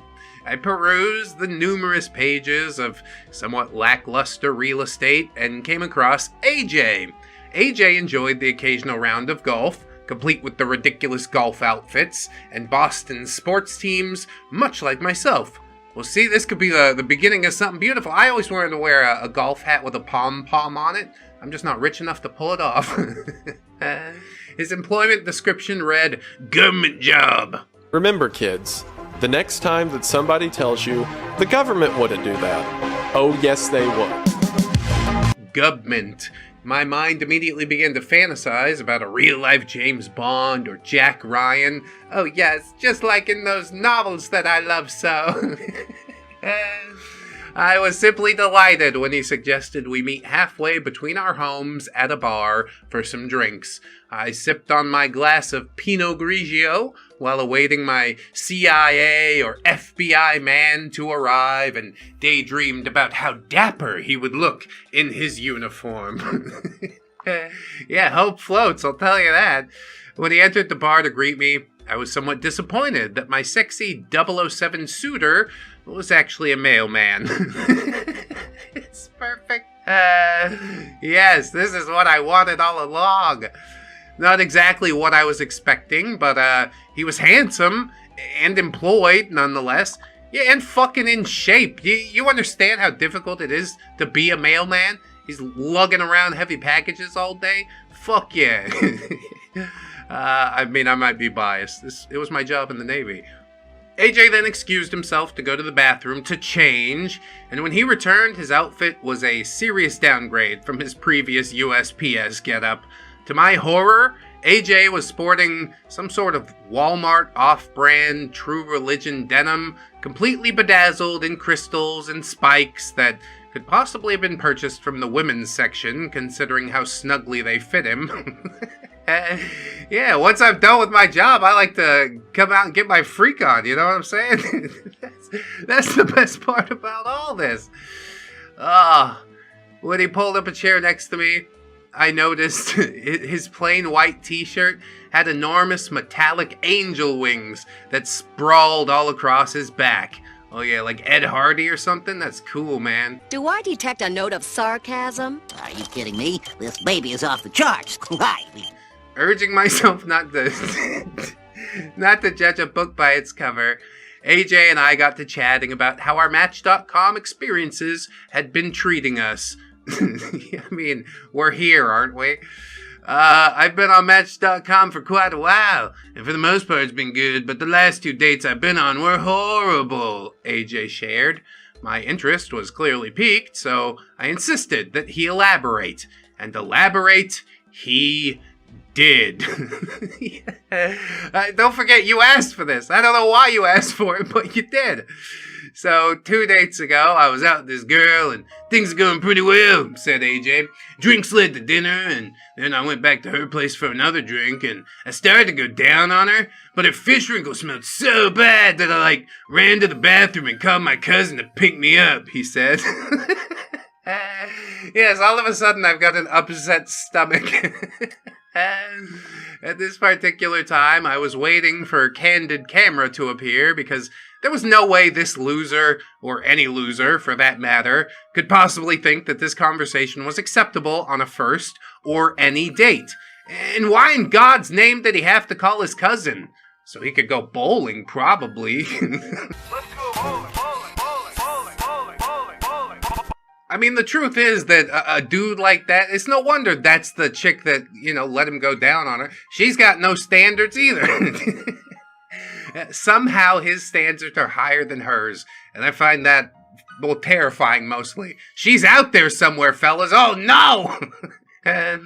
So despite my disgust and astonishment, I inquired about this second date, thinking I may as well see this glorious train wreck to completion. Not like full completion, you mean, though, right? You're not gonna huh? Right? Oh, don't do it. Similar situation to the first date, but when I got her back to her place, I only got as far as her underwear before I had to bolt, because she had a massive bush. I chugged the remnants of my wine and decided to bolt myself, and I didn't need to call my cousin. I mean, you should call your cousin anyway, just to go bowling or something. It's nice. Nico, it's Roman. No. Let's go. Personally, yes, every facet of this absolutely terrifies me, but that's why I'm super glad that I don't have to do the whole first date game no more.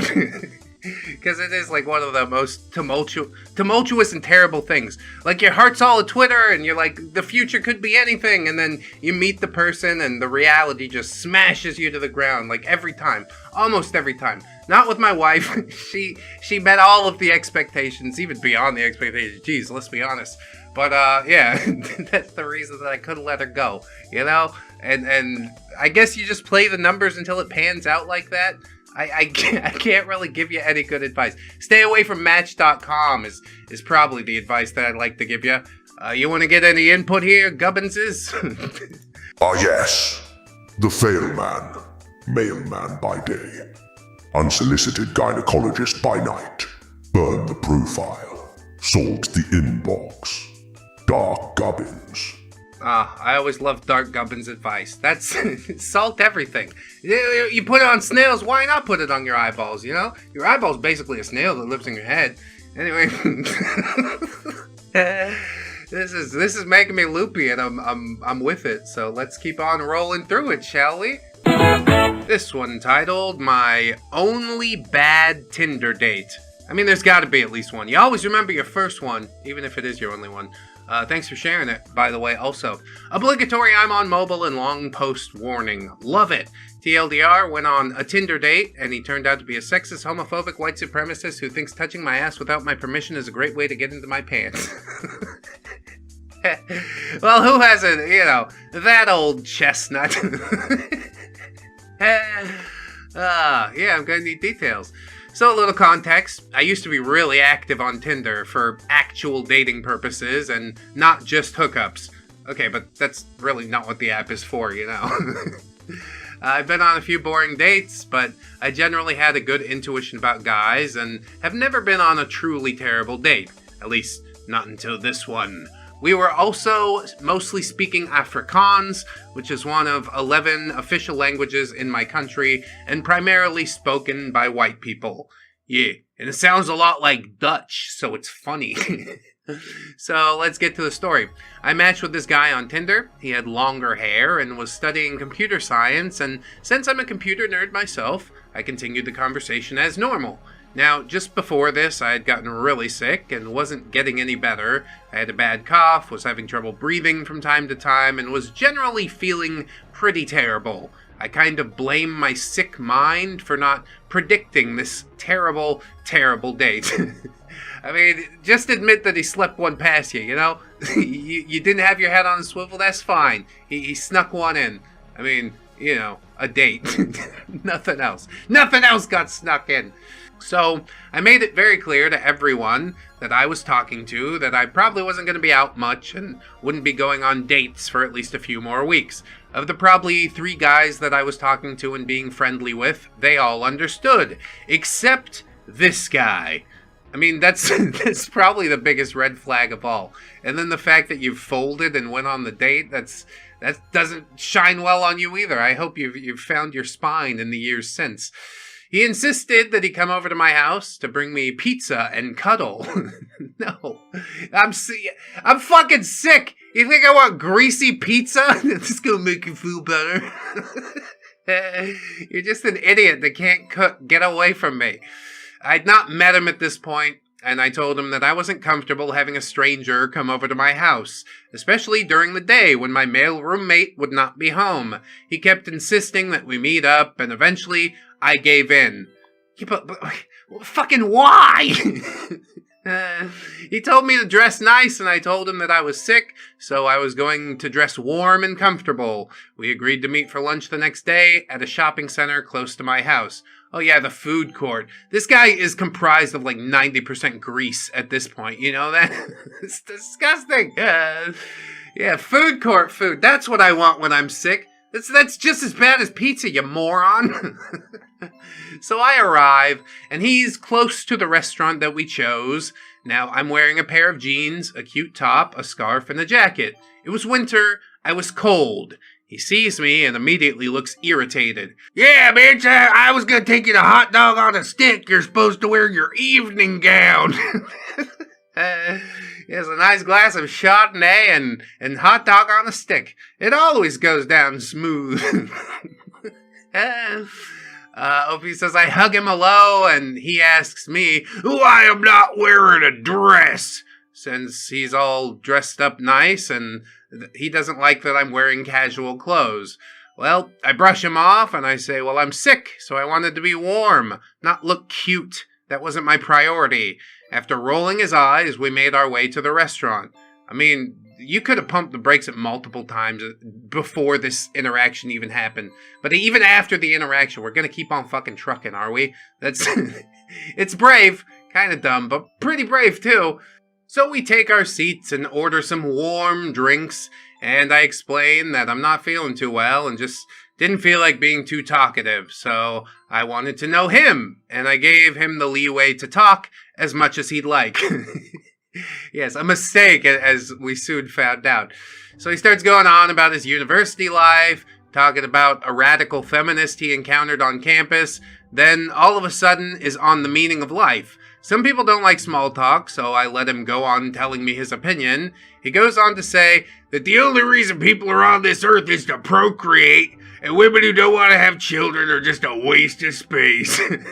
Lesbians should be forced to adopt kids. You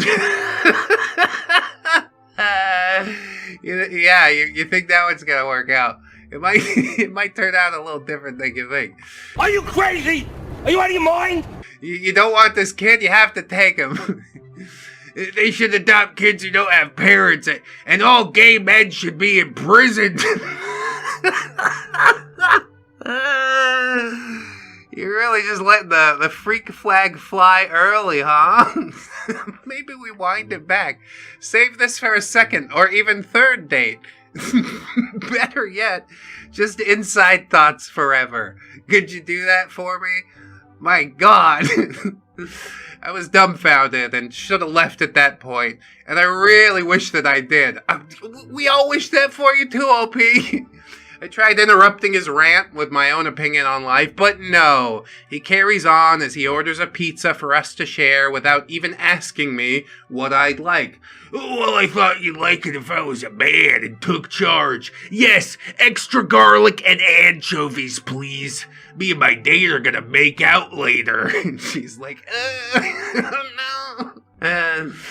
Now, the majority of the waiters in the restaurant were people of mixed race or black, meaning that they didn't understand what we were saying, or at least for this next part, I really hope that they didn't.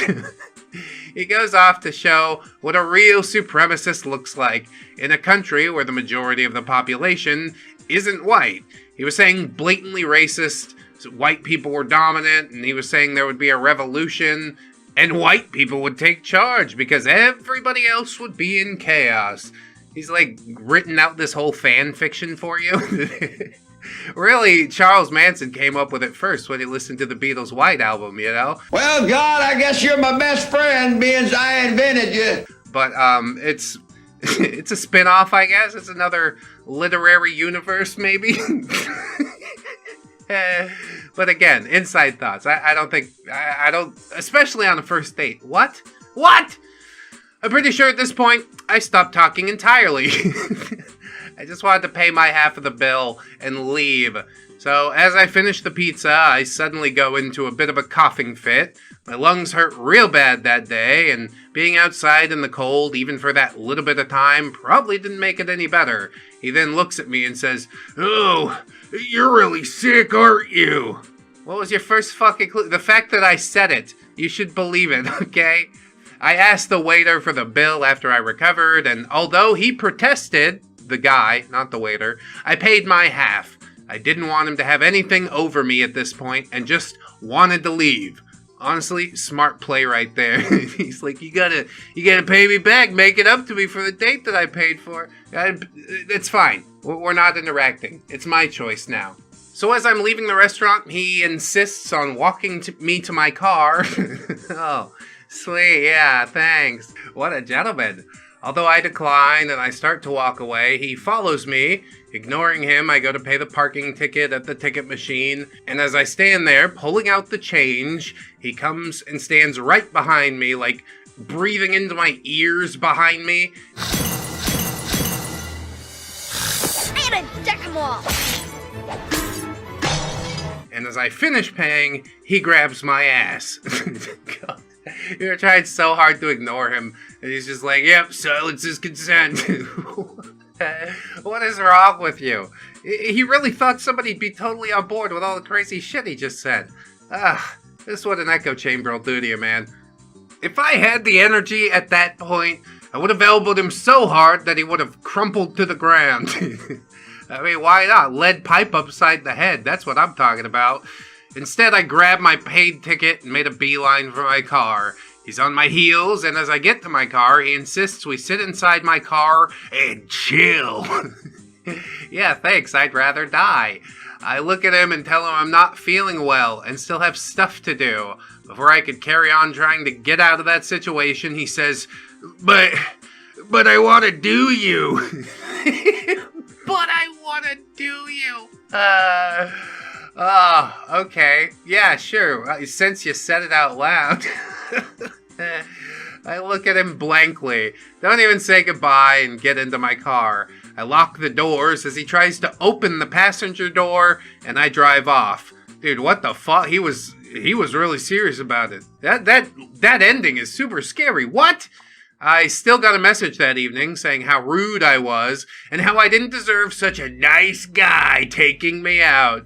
Yeah, sure, buddy. I did end up in the hospital a week later with pneumonia, but I didn't give up on Tinder and eventually met my now boyfriend, who I am very, very happy with. Well, thank God for that, at least. You took another chance on love, which I guess we all do, but yeah, it can be a dangerous prospect sometimes. I don't like that none too much. How do you feel, Gubbins? Him say I wanna do you. Gubbins say you wanna die today? No more shoes. Gubbins throw camera now. Gubbins. I got catfished. But don't worry, the photos were her photos. Like, as a technicality, she took the photos is going to be the punchline. Fuck, I ruined the punchline.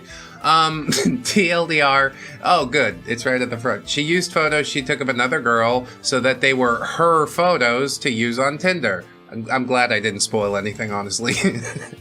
So this was a Tinder date that I had in Japan last year. I matched with this girl that was a serious 10 out of 10. I was thinking that it was just somebody who was bored and decided to humor me. We chatted for some time until she wanted to meet up at a popular train station. I was very game. Yeah, but because she's nice, not because she's a 10 out of 10, right? Or are we just accepting the shallowness? I like that. People should accept their shallowness. Like, don't live in it, don't dwell there, but just accept it. So I went to the station at the meetup time, and I waited. A couple of minutes later, she showed up. Not the beautiful girl on Tinder, no. It was this overweight girl that seemed like she had not taken a bath in far too long. P-san!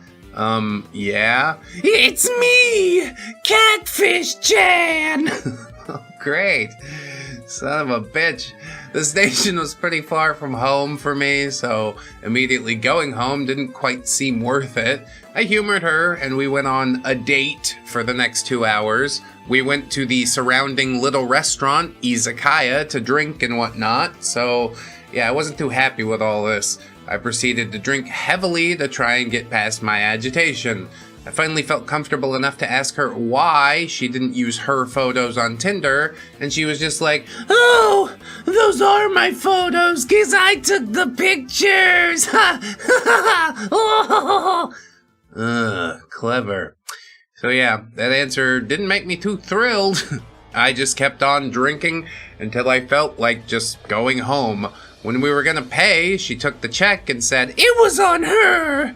Normally, I'd try and take the check and pay my part, but after this trickery, I was like, sweet, thanks. Hell yeah, dude. Up top. That's not all bad, you know? We parted ways, and she texts me how much fun she had and how she really wants to see me again. Yeah, no. Thanks for reading. I mean, she might have been a nice person, but nice people don't usually start out with trickery, okay? Just be who you are. Be yourself, and it's honestly the safest path that you can take most times. OP, being himself clearly, a little bit shallow, but fuck. I think I said that yesterday. So am I. It's fine. It's all part of being your truest, most authentic self. Anyway, good story, rather short. We'll get into another one and see what we got. This post titled, TLDR, go on a date, girl asks me to do her homework instead. Yeah, that's a rough one. I don't even know how you end up in that situation. My family had been trying to get me on Tinder for a while. I wasn't really into it, but because I wasn't dating anyone at the time, I decided to just download the app. Yeah, I guess that's how they get you. Fuck, it's easy enough. Pretty quickly, I matched with this girl that I thought was pretty cute, and I started chatting with her. Now, there were some red flags that I should have noticed, such as she was pretty immature for her age, and one of the main people she hung around with was 13 to 14. Yep, nope, don't. Get the fuck away. That's Chris Hansen, bro. I thought, oh well, it's probably not a big deal, and I made plans to meet up with her. How lonely are you? This is... Please don't do this. This was pretty early in my dating experience, so I didn't really know much about making good plans, so I just asked her what there was to do in town. It was about an hour away from the city where I live. She told me to just meet her on the college campus. And I said, okay, cool. And we could walk around, I thought, and, you know, go to a Starbucks. Oh, $7 latte. Hook me up. You're paying, right? I get there, and I wondered if I was at the right place because it looked more like a high school.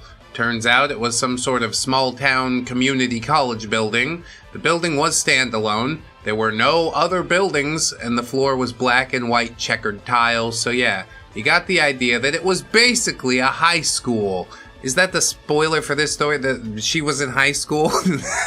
Yeah, Just read the sign out front, you mouth breather. Oh, that's a high school. She lied to me about that. I gotta go. Again, this is not the way we start relationships off. Anyway, LP says, when I got there, I asked her about it, and she said, let's just sit and talk in the student lounge. So, she sat down and pulled out her laptop, and then she asked me to help her with her homework. Yeah, that basic algebra, that'll do your head in. Background. I had told her that I was majoring and a tutor in a certain field, which she also happened to be majoring in, and she told me that she needed some help. I was pretty passionate about this field, so I told her that I could help her a little bit. We FaceTimed once, and I gave her a couple minutes of help, but I was of the understanding that when we met up, we were going to be getting to know each other and not, sitting around doing homework. I mean, she's trying her best, God bless her. I think you could have been more honest about it, but yeah, you didn't ask either. You presumed too, so there's a failure of communication on all sides. So I tried to explain the concepts to her, but she said, forget it, and opened up a timed test and asked me to help her with that. Bro, maybe you should study up before the test happens. I tried to explain it, but even the simplest concepts went over her head, and I ended up just slowly doing the test for her. A fact that I was not happy about, and I told her so. And she's like, yeah, I know you're doing it for me, but that's okay. And I was like, no, it's not. Then she started stroking my legs and arms, and I told her that I couldn't focus on helping her when she was doing that. I mean, she's trying to repay. This is the weirdest thing I've I'm so not comfortable with this. She stopped touching me for a couple minutes, but soon was back to doing it again. At this point, I'm just trying to finish the test and get the fuck out of there. And finally, the time runs out, and she got a 40% on the test, largely because I'd been spending most of the time trying to explain the concepts, and I thought she'd be angry, but she was really happy. She told me, wow! I usually only get half that score. Oh, maybe college just isn't the place for you. I want to encourage you to follow your dreams, but also let's live within the bounds of reality. At this point, OP says I was ready to leave, but she followed me out to her car. Her car was next to mine, and basically the first thing she told me was that she wasn't a virgin. And she thought that I wouldn't want to date her, or would think she was filthy because of that. I told her that, that didn't really matter to me at all. And then, I really don't remember how the rest of the conversation went, but I did leave soon after that. Thank God.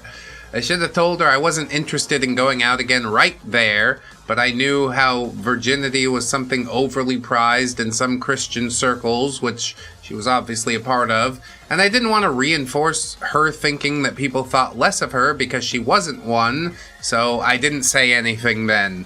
Yeah, dump her by text later. That'll be the easy letdown. I also considered trying to go out with her again. At that time, I thought I was being overly picky with women and that I just needed to give them more chances. Yeah, what's wrong with chances? That night, she told me to let her know if I didn't want to marry her right away and to not lead her on. And that really tipped the scales that I needed to say something immediately. I called her on the phone the next day and told her I didn't want to go out again. And I told her it was because we didn't share any interests, to which she replied that we absolutely didn't need to share any. We could do our own thing and then come home to each other every night. I told her that to me, the most important thing in a relationship was to be able to share conversations and experiences, and she tried to convince me that it wasn't. I mean, she's arguing the thing from completely the wrong angle. I don't think all your interests need to overlap, but at least some of your personality does, and that's clearly not the case here. OP says, I don't really know a good way to wrap up the story besides that she was angry, and we didn't really talk again. I could have definitely been benefited by more experience in this situation, but still, it was the first and only time I'd ever been asked to do homework on a date, so it was pretty memorable. That poor girl. I do feel like just the slightest bit bad for her. But she'll get it figured out. We all do, How do the Gubbinses feel about this one? I'm picturing the black and white checker floor like some off-brand chessboard where love goes to die. Nothing says romance like a pop quiz and a 40% gubbins. I got 40% of a pop quiz going right now. She's diabolical. She pulled the old homework honeypot. Help me pass remedial algebra. Also, marry me. That's a speed run from syllabus to shotgun wedding. Sign me up for that ride. Dark Gubbins. Well, you certainly have a type. That's what I'll say. I don't know if diabolical's the thing that we really want in a partner, but, different strokes and such. This wasn't really even a date. It's just a horrible failed relationship. And that's what I feast upon, so let's see if we can find another one, shall we? Oh, this was diabolical too. It's titled, My Date Had Chlamydia and Blamed Me. Sad face emoji. I don't know if that emoticon can really sum it up, but okay. TLDR, hey, I'm new at this and still unfamiliar with Reddit jargon and rules, but I'm hoping I can post my experience on here and wanted to know if anyone went through something similar. Immediately I could tell you no, I've never. Maybe you guys can tell me if I'm overreaching or if you think my date really lied to me. Am I supposed to write the TLDR here? Anyway, it's very long and detailed, so here it is. TLDR comes at the end, I think, but you can do whatever you want. It's your post, you know? It took me months to process this, and I still feel forever scarred about this experience to the point that I don't ever want to date anyone again. Damn. I just want to make it clear that this post is not to shame anyone that has had an STD or STI. That's not my intention. I mean, I understand accidents happen, but maybe it's a good warning to be a little more discerning in your choices. The issue with my experience was that I felt lied to, and how this was all communicated from start to finish. It'd be like that. My friend told me about Reddit and that I can share anonymously to get different opinions on this subject. Sorry if it's long, but the details are important here. So, here's the story. Back in early October 2019, I matched with this awesome guy on Tinder. I know, terrible app, never using it again. Well, you figured that one out quick. It's only gotten worse. We had a lot of common interests and lifestyle, and he was a very charming, handsome, funny, fit, the entire package. Rock climbing, skateboarding, handstands, the list went on. He sounded like my twin. We were so excited to meet each other. Actually, I still laugh at how awesome our few dates were because it was so unique and nothing like the other dates that I had had and probably never will have again. Honestly, that's good perspective, I think. It started out well. It usually does. Our first date was over 8 hours long, probably 10 hours. To make a long story short, just imagine a full day of random adventures, skating around town, challenging each other to handstands, and doing handstands on dangerous surfaces, because we're crazy acrobats like that. Oh yeah, bro, parkour. Parkour, bro! Climbing abandoned bridges over water, climbing urban buildings because, well, we're climbers and like to boulder. We had fun and there was a lot of chemistry. Honestly, sounds like an insane first date. I hope to never have a date like that. She's like, come climb on this abandoned bridge. I'm like, no thanks. If she falls off of there, the police are gonna have questions for me. So yeah, on our third date, we had this ridiculous idea to sneak into the most expensive hotel in town and jump into their pool. So we did! And it was hilarious because we would pretend that we were guests there with posh accents and had hotel service, and the staff actually bought into it. We were never caught. I mean, yeah, it's their job not to question things, but I'm glad you felt like you got away with something. After enjoying the city view out of the ceiling, high windows, and swimming around, we snuck into the changing room and found a steam room. And of course, it got steamy in there. But we didn't have sex yet. Why not? Probably got chlamydia from sitting on a steam room bench, you know? You gotta make sure the towel's covering all the parts. I should mention that by this point, I was 1 year and 2 months celibate, so my sex drive was basically going to explode. And I thought I was ready to date and possibly do that, and everything was going so well with this guy that I decided, yeah, I was ready. And so we went back to his place, and we went for it. I was on cloud 9, but here is where it all started to go downhill. Okay, but let's admit that the honeymoon phase was really fun, wasn't it? The first time we did it that evening, we wore a rubber. I stayed over. The next morning we woke up and he made a move right away, and so we did it again. This time without protection. Now this is the part where I fucked up. I didn't want to make the situation awkward, and I liked him a lot and didn't want to insult him or overthink things, because I always overthink everything, especially when it's a guy I like, so I decided not to say anything and just go with the flow. Yeah, go with the flow! 10 months later, what the hell do I do with this baby thing? So we went on with our business. 2 hours later, we did it again in the shower, also sans rubber. I started to think, why isn't he worried about this? But I shushed my inner voice and kept going.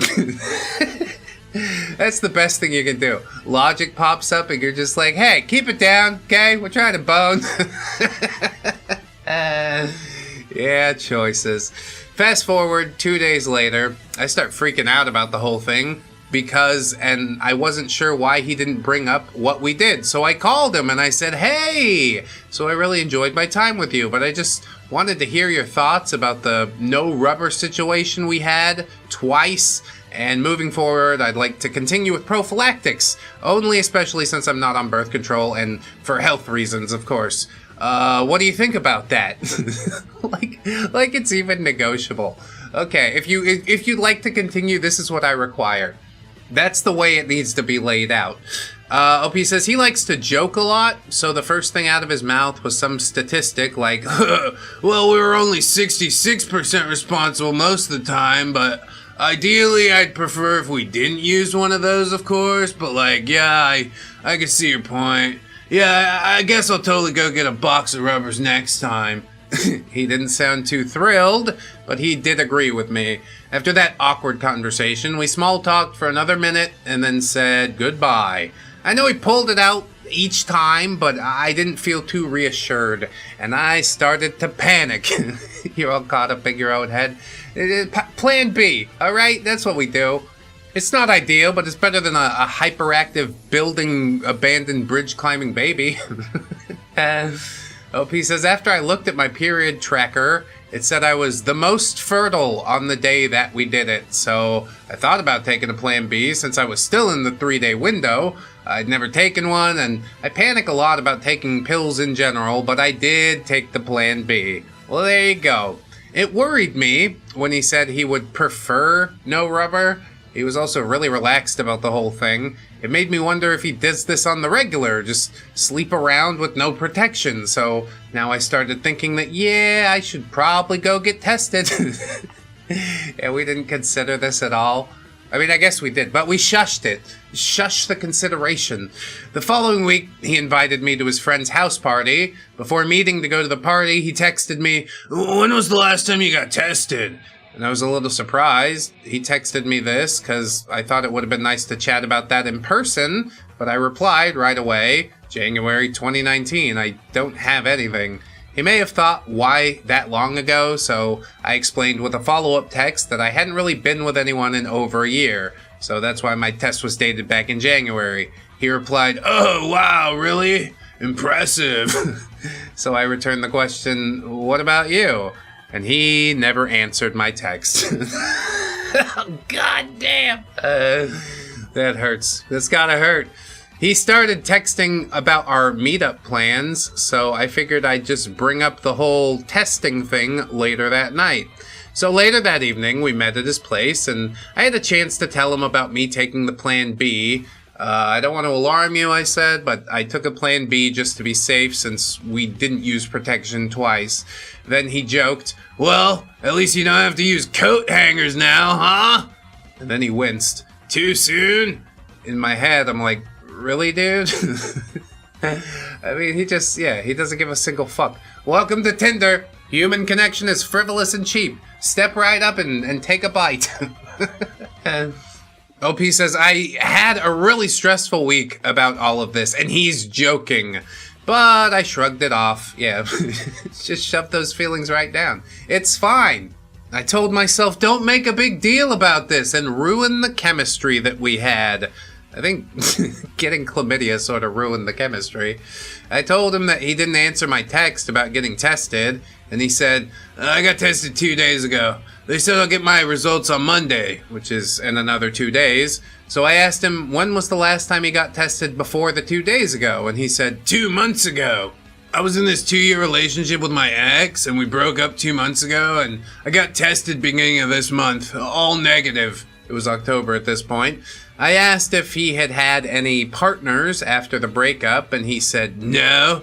I didn't think anything of it, but my friend said, that's a fishy response. I'll elaborate at the bottom of this post.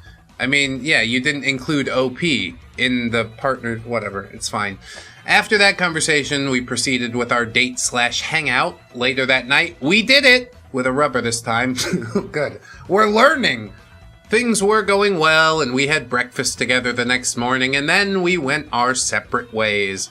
Now it's Monday, 2 days after our hangout. I'm at work with a client, and I get a text saying this verbatim. Hey, I wanted to let you know I got my results back, and totally got chlamydia. I would suggest you get tested as well. Happy Monday, smiley face. Happy Monday! With the smiley face and the exclamation point. Dude, what? I read this in my car and was so confused, especially since he added an emoji. Who does that? I texted back, are you joking? And he replied, nope. So I called him, and he said, no, I'm not joking, dude. I think you should get tested right away. Yeah, this is that bad chlamydia. It's more akin to a flesh-eating bacteria. Most of my dong is already gone. Hurry, get tested now! I was in disbelief because I'd never had any symptoms from my last partner 1 year ago, and I was clean, and I got tested a month after being with him, and my results were all negative, and my heart dropped. Could I have really given chlamydia to this guy without knowing? Nah, dude, it was the steam room bench. I explained this to you already. I started to think through my year how I could have gotten this. You know when you take a dump and it splashes all over you? Could it be that? I mean, that's not a regular occurrence for me. Especially a public toilet, you gotta be like extra careful, you know? Got a case of Ghana herpessyphilades because my dumps go splish splosh? That's just not fair. A just God wouldn't allow that to happen.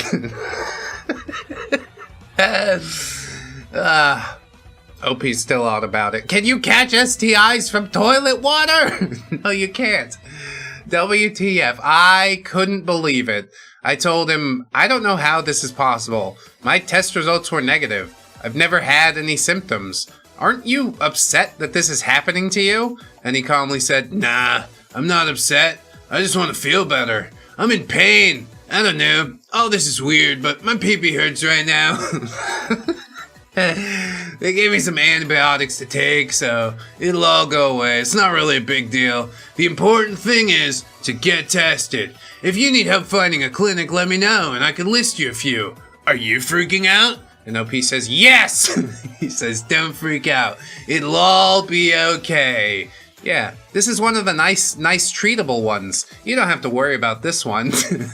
But there are worse ones lurking. And then he said this. Well, if you ask me, I think it was all worth it.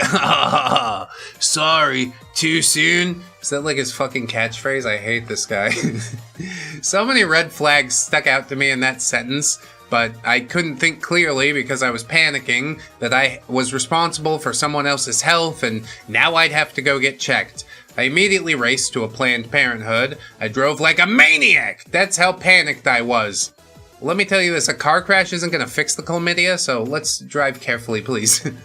I went in to get tested for chlamydia and gonorrhea, and I texted him that they would give me the results in 3 to 4 business days, and that I would communicate with him. Since it was a holiday coming up, I got my test results the following Monday, the slowest week I ever had to go through in my life. Monday came around, and I got my results. Negative! I texted him right away that I was negative, and he said, show me. So I sent him the proof. took screenshots, and said that I could even send him a physical copy. He said, "Nah, that's okay." And then he went radio silent on me. He picked that up from somebody else, somebody much worse than OP. So yeah, I texted him later if he had anything else, HIV, etc. At this point, he could have given me many other things and also lied about it. He said no, and then proceeded to text me screenshots of digital copies of his test results. Negative on the HIV. Thank God. And he returned the question to me, so I told him I could go get tested for that and would get back to him ASAP. Dude, what the fuck? I'm not the disgusting one here. You're schlepping around germs everywhere. I'm not gonna play ball with this bullshit. OP says, why isn't he more upset about this whole situation? Why was he not asking me more questions? If I were in his shoes, of course I would blame me. What a coincidence that you get symptoms right after doing it unprotected. So, for a second I thought, well, maybe I really did give it to him. Do you catch this from toilet seats? I always put down tissues before sitting down. You can't take the tissues in the steam room. There's no escape from the steam room bench, okay? That's what I'm trying to tell you. OP says, dude, my mind was going to explode. I couldn't eat or sleep for days. I felt mortified, but when I talked to healthcare professionals, my primary care doctor and the staff at Planned Parenthood said that a week of getting symptoms from a new partner is far too soon. They said that they'd be cautious around this guy because his story doesn't add up, and reassured me that I don't have anything since my results were negative. Okay, but yeah, don't meet up with him again, okay? We just threw caution to the wind last time. I don't think third time's gonna be the charm here.